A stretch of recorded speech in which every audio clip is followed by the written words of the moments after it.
ילדי תחול העין? איפה היית ילדי הקטן?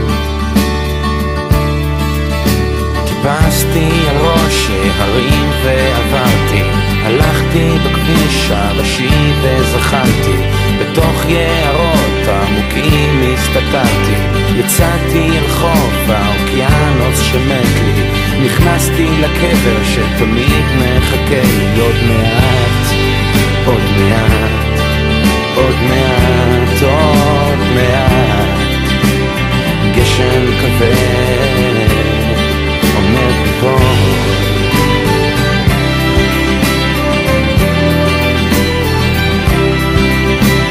ומה שם ראית ילדי תחול העין? כן, מה שם ראית ילדי הקטן?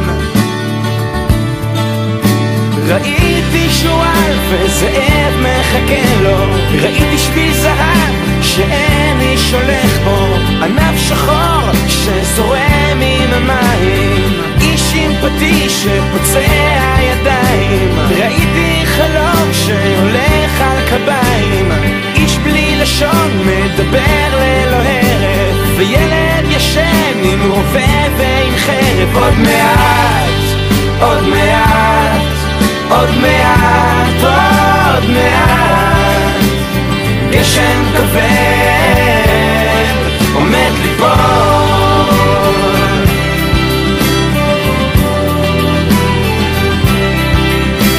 ומה תעשה עכשיו ילדי תחול העין? כן, מה תעשה עכשיו ילדי הקטן?